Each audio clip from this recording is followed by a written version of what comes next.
What a start for the champions. 5 goals, but that'll not make the headlines. They were outstanding, Sadly, no. Shaka. It's all about VAR. Let's get to VAR in a minute. That's not important for now, because City's performance, especially in the second half, is. How good were they? I thought they were simply outstanding. And let's keep in mind the number of changes that Pep Guardiola made or can make in making this team even stronger as they go forward. And at the same time, I thought City started slowly by their standards. I don't think they possessed the ball as much as you normally expect. I thought at times, the opening 20-25 minutes, maybe even found West Ham a little bit tough to break down. Pep said that. Pep did come out and say that. Well, I thought it changed with Walker down the right-hand side started to bomb on a whole lot more. With just Raheem Sterling, the only out-and-out threat from wide, I thought West Ham did a very good job in containing. Fraser up against Sterling, I thought was a good match. Listen, Sterling clearly the better and got the better of him, particularly in the end. But I thought the start of it did well. And then once Walker started bombing on down the right, and it found West Ham stretched defensively, then it allowed the likes of De Bruyne and David Silva a lot more freedom to come through the middle of the park and to break down what up until then had been a resolute defence. After that, it really was embarrassing. When you keep City at 0-0, you've got a little chance, but when you have to chase the game, it's a different story. It is, and West Ham found that. And in all fairness to West Ham, this kind of game against this kind of opposition is not where their season is made or broken. But it's the first game of a new season. You're at home, where I still think, even with the upturn in fortunes, West Ham's home form or record is nowhere near as great as you want it to be. And this can prove a real gut punch. Now, Pellegrini has got his work to do in trying to recoup the squad and make them again believe that they are a team closer to City at the top of the table than whoever finishes in the bottom 3. As I said, VAR didn't matter when it came to us analysing City's performance. VAR matters now for this section of our analysis. Give me a broad spectrum of what you thought about the introduction of VAR specifically for this game. Listen, I am a big fan of VAR and will always defend VAR. I just don't get some of the arguments. And I think it just shows to how resistant we, as human beings, as fans are, to change. Even change that makes sense. Even change that improves our situation. It's almost as though we're fighting against that despite the evidence, which I simply don't get. So which arguments are you frustrated about that are being challenged? I'm frustrated with it takes too long. Okay. That's when I was playing and when we were 1-0 up and it was late in the game, I would take long over a goal kick than it takes for VAR to make a decision. That is simply a non-starter of an argument. The second argument I find equally ridiculous is, well, the players start celebrating. So what? So the players start celebrating, VAR has a look, the goal is ruled offside or whatever it may be, and it's called back. All of a sudden, the fact that the players were celebrating is a justification for letting an incorrect, decision stand. Again, these are just simply ridiculous arguments to put forward. And the other thing you have to keep in mind here, and I think is important, VAR isn't there for the neutral. So if I am for argument's sake, Spurs fan, or I'm a Bournemouth fan, VAR isn't there to keep the game ticking over and interesting for that Bournemouth fan watching West Ham Man City. It's there to get the decisions right. And as much as on today's, and especially the final result, some of the decisions that VAR was involved in didn't have that much of an impact.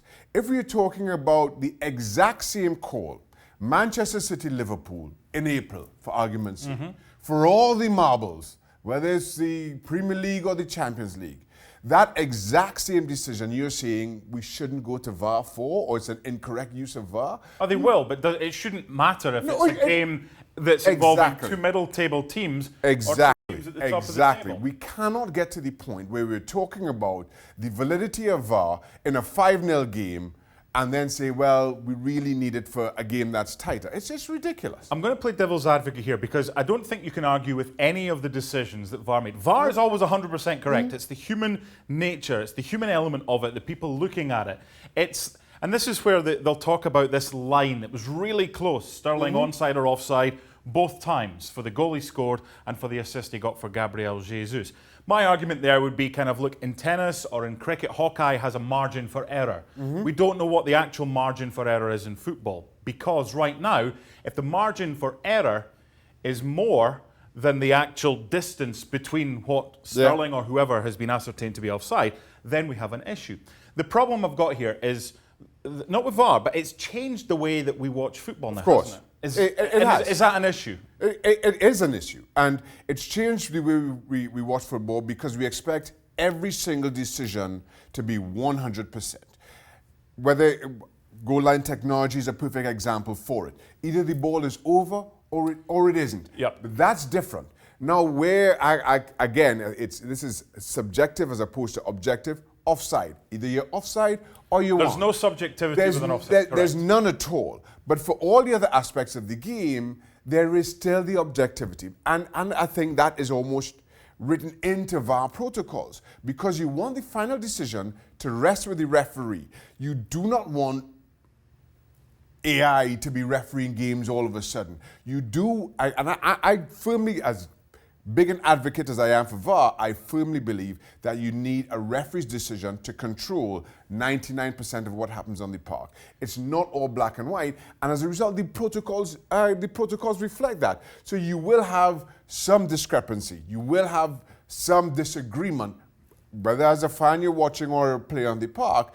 But that's a part of the game that I don't think needs changing, because when you change that, you're looking at far greater issues. You and I have called many games together, and as a commentator, I think it's my job, first and foremost, to know the laws of the game and the amendment, and for you as well, because what we are impacting is people think, well, they should know what they're talking about.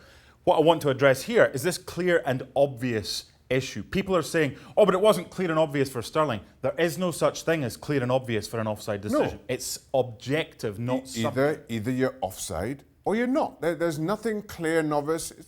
It's like goal line technology, as I say. Nobody, refers to their watch if it's not clear. It's one or the other. To end this, because it's getting away from what I wanted to talk about and what the City fans want everyone to talk about, how good they were. Just looking forward, VAR's here to stay. We know that. There's a reason why the Premier League have waited 2.5 years to introduce it, because there are still one or two teething issues. What do you think will be the biggest challenge for supporters and viewers of the Premier League this season with regards to the implementation of VAR and the perception of it? Just understanding the timing in between a decision being made or a ball hitting the net and the final decision coming down. And now maybe one of the things that they can do, which, for instance, I'm trying to remember now whether they do or not in cricket, is have the decision or the replays being shown on the big screen. Now, I will say, playing for Newcastle, I remember playing at White Hart Lane, and penalty decision not being given for us, and the replays being shown, and Kevin Keegan went crazy. Now, this was ours.